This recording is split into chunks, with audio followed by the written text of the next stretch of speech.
At-Tahrim ayat 6. Ku anfusakum wa ahlikum nara wa quduhan nas wal hijarah. Wahai orang-orang yang beriman, peliharalah dirimu dan keluargamu dari api neraka yang bahan bakarnya adalah manusia dan batu. Bu, anak-anak itu amanah. Posisi anak-anak dalam Quran memang bermacam-macam. Ada anak yang sebagai qurrata a'yun, makanya ada doanya Rabbana hablana min azwajina wa dzurriyyatina qurrata a'yun waj'alna lil muttaqina imama. Memang ada posisi anak sebagai qurrata a'yun, penyejuk mata, penyejuk hati. Tapi ada posisi anak-anak di surat Taghabun ayat 14 sampai 15, ada posisi anak-anak sebagai musuh, ada posisi anak-anak kita sebagai ujian cobaan bagi kita. Kan ada kan musuh terbesar kita justru anak kita sendiri, ada kan Bu? Betapa banyak tuh di TV. Musuhnya anaknya sendiri, Bu. Rebutan harta warisan, Bu, atau rebutan harta dan sebagainya. Dia mampu seorang anak menjerumuskan ibunya, memasukkan ibunya ke dalam sel penjara. Nauzubillah min zalik.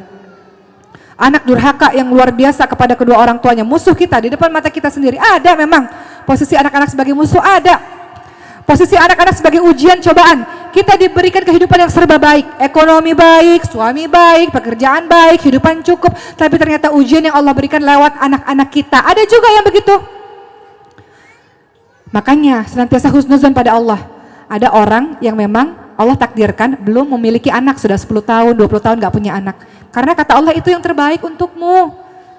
Nanti kalau dikasih anak, Allahu a'lam, mungkin anaknya durhaka padanya, mungkin anaknya jadi musuh baginya, mungkin anaknya menjadi cobaan untuknya, ya kan?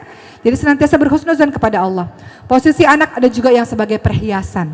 Tapi yang jelas tanggung jawab kita, pekerjaan PR kita adalah ku anfusakum wa ahlikum nara wa quduhan nasul hijarah. Jaga dirimu dan keluargamu dari api neraka. Nak sholat, nak pakai jilbab, nak ibu-ibu zaman sekarang, nak malam minggu nggak ada yang ngapel, nak perawan tua nanti kamu nih nggak ada yang ngapel. Malam minggu jalan dong. Namanya anak muda, anak gadis, masa nggak ada yang ngapel? Ibunya menjerumuskan dia menuju ke dalam nerakanya Allah. Nah, nggak punya pacar, nak. Si ibu anaknya udah mau jadi jomblo, tapi ibunya malah nanya-nanya, nah nggak ada yang ngapel, nggak punya pacar. Padahal Allah katakan, wala taqrabu zina innahu kana fahisya wa sa'a sabila. Jangan dekati zina. Ini ibunya yang nyuruh-nyuruh anaknya untuk mendekati zina. Nggak apa-apa malam minggu pergi aja, keluar nggak apa-apa. Diajaklah tuh anak-anak kita pergi ke Ancol, Bu. Nggak tahu apa yang dilakukan tuh berduaan tuh di sana. Kita izinkan anak-anak kita keluar, mah keluar ya sama pacar, ya silakan nggak apa-apa, boleh kok. Yang namanya orang berdua sesoleh apapun, Bu, ketiganya adalah setan. Jangan sampai ntar udah belendung barulah kita nyeselnya. Nauzubillah min zalik, Bu ya. Jadi awasi pergaulan anak-anak kita dari sekarang. Itu tugas utama dari orang tua.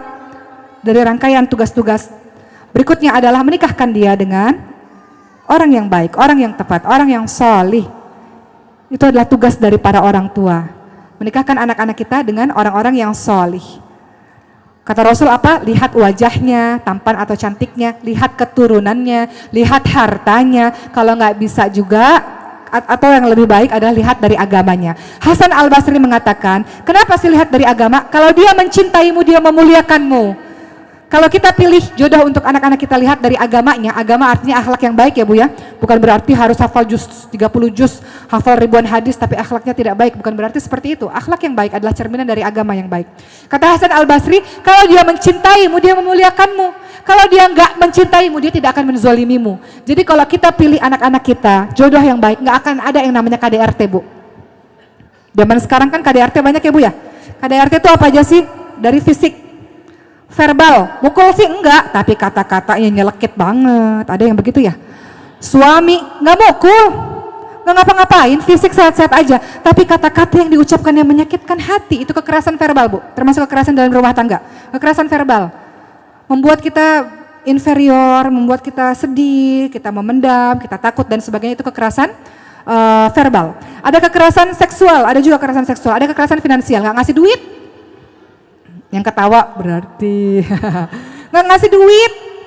Kekerasan finansial, KDRT ada yang dikategorikan kekerasan finansial. Padahal laki-laki, ar-rijalu qawwamuna 'ala nisa'i bima faddalallahu ba'dahum 'ala ba'dhin wa bima anfaqu min amwalihim. An-Nisa 34. Laki-laki disebut sebagai pemimpin karena punya kewajiban menafkahi. Kalau dia tidak menafkahi, dia telah melakukan kekerasan finansial terhadap istrinya. Maka tadi kata Rasulullah, pilih dari agamanya. Kalau agamanya baik, dia akan bertanggung jawab, tidak akan melakukan kekerasan-kekerasan dalam rumah tangga. Dia nggak suka sama kita, dia benci sama kita misalnya, dia nggak akan menzolimi kita sedikit pun. Jadi kewajiban dari orang tua kalau ingin membentuk anak-anaknya menjadi anak-anak baik, dia melakukan kewajibannya salah satunya dari sekian rangkaian adalah memilihkan jodoh yang baik.